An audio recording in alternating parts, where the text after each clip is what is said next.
दुनिया से नहीं जा रहा, अब उसके रूप बदलेंगे और रूप बदल रहे हैं, उसके वेरिएंट बदल रहे हैं। इस वक्त जो दुनिया में तबाही मचाने वाला वेरिएंट है वो इंडियन डेल्टा वेरिएंट है। अब वो उसने फारिस के अंदर तबाही मचाई, इंडिया के अंदर तबाही मचाई, पाकिस्तान के उससे असरात चल रहे हैं। अभी पाकिस्तान में चौथी लहर जारी है, लेकिन अमेरिका के अंदर भी ये चौथी लहर चल रही है। डॉक्टर आसिम शाह मेरे साथ स्टूडियो में मौजूद हैं, बहुत ही माहिरीन में से हैं जो गाइड करते रहे हैं। हम इनको CNN के ऊपर देखते रहे, मुख्तलिफ अमेरिकन चैनल्स पे देखते रहे, हमारे प्रोग्राम से भी शरीक रहे। आज कराची में मौजूद हैं, मैंने दावत दी। बहुत बहुत शुक्रिया डॉक्टर साहब, आप तशरीफ लाए।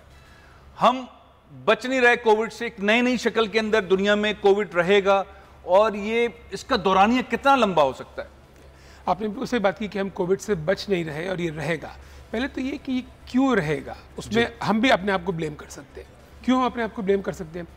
1.5 साल से ऊपर हो गया कोविड को, या 1.5 साल तकरीबन हो गया कोविड को। हमने वैक्सीनेशन की शरह उस हिसाब से नहीं की जिस हिसाब से करनी चाहिए थी। सारी दुनिया की बात कर रहे हैं, सारी दुनिया में, खासकर इवन अमेरिका में हम 50% पे आके रुक गए, जबकि हमें 80% तक आ जाना चाहिए था, लेकिन हम रुक गए। हमने मास्किंग की शरह उस हिसाब से नहीं की जो हमें करनी चाहिए थी। वायरल्स का ये होता है, वायरसेस का ये होता है कि इनकी मुख्तलिफ वेरिएंट्स आते रहते हैं, और कोविड क्योंकि सारी दुनिया में फैला है और ये बहुत ही कंटेजियस है जैसे आपको पता है, तो इसके वेरिएंट्स आते रहेंगे और इसकी बचने की सूरत हाल सिर्फ वही जैसे मास्किंग है जो आपको पता है। तो क्योंकि हम सही एहतियात नहीं कर पाते, थोड़े दिन करते हैं फिर हम पीछे हो जाते हैं, फिर हम करते हैं, और उसमें हमारा कसूर भी नहीं है। इस वक्त जो सबसे बड़ी प्रॉब्लम हम फेस कर रहे हैं वो है कोविड फटीग। लोग कोविड से तंग आए हुए हैं, लोग मास्क नहीं पहनना चाहते हैं, लोग वैक्सीन से मुतनफ़िर हैं। क्यों? क्योंकि जिन्होंने वैक्सीन लगाई है 6-6 महीने बाद उनको दोबारा इन्फेक्शन हो रही है। तो इस किस्म की बहुत सारे जो खदशात है उस वजह से कंप्लाइंस में बहुत, अमेरिका में भी जिन लोगों ने वैक्सीन ली है वो कोविड पॉजिटिव हो जाते हैं। हम, मेरे कई दोस्त अमेरिका में जो डॉक्टर हजरात हैं, जैसे मैंने दिसंबर में वैक्सीन ली थी, फाइजर की वैक्सीन, मॉडर्ना की वैक्सीन, 6 महीने के बाद न सिर्फ लोगों को कोविड हुआ है, वो अस्पताल में एडमिट हो गए। इस वक्त मैं जैसे ह्यूस्टन में हूँ, इस वक्त ह्यूस्टन में चौथी लेयर इस हद तक आई हुई है, जैसे मैं प्रोग्राम से पहले आपसे जिक्र कर रहा था कि अस्पताल भर गए हैं। इवन डॉक्टरों को जब इमरजेंसी रूम गए हैं तो 200-200 मरीज उनसे आगे हैं। चौथी लेयर में अमेरिका में हॉस्पिटल्स भर गए, लेकिन ये कुछ शहरों में, बड़े शहरों में जैसे ह्यूस्टन है, हर जगह। अच्छा, लेयर्स का ये होता है कि लहरों का सिटी वाइज ट्रैवल करती है, आगे पीछे आती है, किसी में पहले किसी में बाद। लेकिन जो चौथी लहर आई हुई है तो ह्यूस्टन में खासकर टेक्सास और फ्लोरिडा, इन 2 स्टेट्स में सबसे ज़्यादा कोविड के केसेज हैं। और उसकी वजह क्या है? उसकी वजह है रिपब्लिकन गवर्नर्स, और उसकी वजह है कि उन गवर्नर से कह दिया है कि हम मास्क को मैंडेट नहीं करेंगे और आप मास्क ना पहने। दोनों गवर्नर मास्क का मजाक उड़ाते हैं।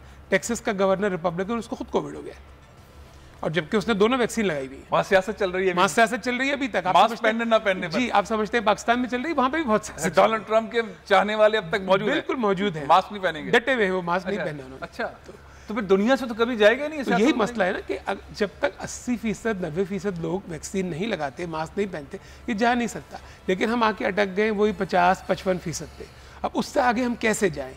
उससे आगे जाने के लिए पॉलिटिक्स में हम फंस जाते हैं। इससे बेहतर तो पाकिस्तान के अंदर हिकमत अमली है, अमेरिका से बेहतर है। हमारे ये सेंटर्स खुले हुए हैं, अब ज़्यादा सेंटर्स हैं, मगर फ़र्क है पाकिस्तान और अमेरिका। जी, पाकिस्तान में अगर आप देखें सेंटर्स में, आप तज्जिया करें लोगों से जो वैक्सीन लगाने जाते हैं, उनसे पूछा है वैक्सीन लगाने क्यों आए हैं? हम इसलिए आए हैं कि कल हमारा सिम बंद हो जाएगा। जी, तो ये हम वहाँ नहीं कर सकते। अमेरिका में अगर हम ये करेंगे तो सिविल राइट्स का केस हो जाएगा। तो दैट्स अ डिफरेंट सोसाइटी। शऊर का, एजुकेशन में बहुत सारे इश्यूज हैं पाकिस्तान में, उनको किसी न किसी तरीके से डराया जा रहा है। नया लॉ ये है कि मोटरवे पर नहीं आ सकते अगर आपने वैक्सीन, ट्रैवल नहीं कर सकते आप, बहुत सारी चीज़ें। तो वहाँ पे ऐसा कुछ नहीं है कि हम कोई रिस्ट्रिक्शन कर नहीं सकते, कोई भी रिस्ट्रिक्शन नहीं है।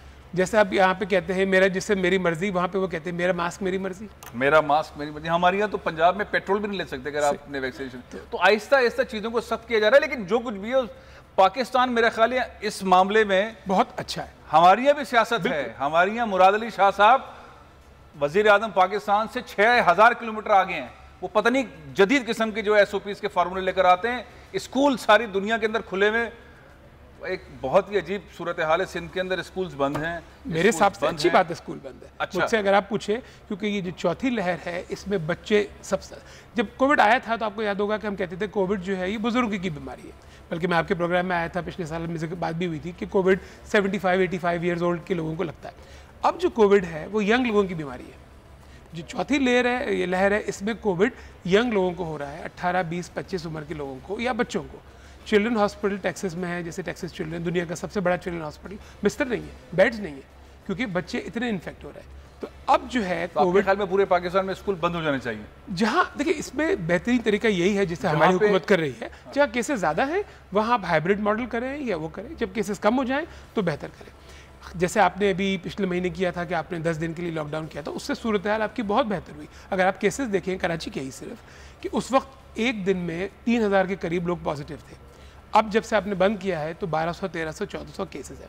अब आपका तीसरा इम्तहान, जो अगला इम्तहान है, वो आएगा अगले हफ्ते, जब आप मुहर्रम वाला इम्तहान, और 14 अगस्त पे जो लोग बाहर निकले हैं, और 9-10 मेरी कोशिश है डॉक्टर अताउर रहमान साहब को भी हम लाइन पर लें, वो उनके पास बहुत ज़्यादा रिसर्च, बहुत ज़्यादा डेटा। अच्छा, ये जो इस तरह के सोशल रिलीजियस एक्टिविटीज़ होती हैं, जिस तरह के मुहर्रम में हमने देखा, बहुत एक मुनज़्ज़म अंदाज के अंदर एक SOPs के तहत लोगों ने वैक्सीन ली।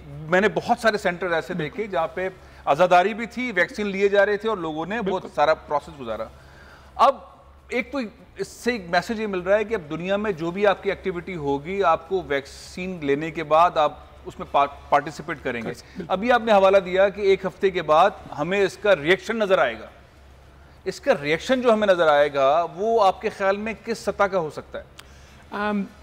क्योंकि आपने काफ़ी SOPs पे नज़र रखी थी और इतने बुरे हालात नहीं थे जो हो सकते थे, तो रिएक्शन ज़रूर नज़र आएगा। लेकिन मेरी पेशेंट को ये है कि रिएक्शन कदरे धीमा होगा इस महीने के शुरू से। अच्छा। जो हालात थे इस महीने के शुरू में जब आपने 10 दिन का लॉकडाउन किया, वो रिएक्शन उम्मीद है कि नज़र नहीं आएगा, और अल्लाह करे कि मेरी पेशेंट कोई सही हो, क्योंकि ख़तरनाक बात नहीं होना चाहिए। लेकिन जो आजकल केसेस है उससे ज़रूर बढ़ेगा, उससे ज़रूर बढ़ेगा, क्योंकि होता ये है कि जब आप ढीला करते हैं, जब आप लॉकडाउन स्लो करते हैं, तो 12 दिन 14 दिन बाद आपको सही पिक्चर प्रेजेंट होती है।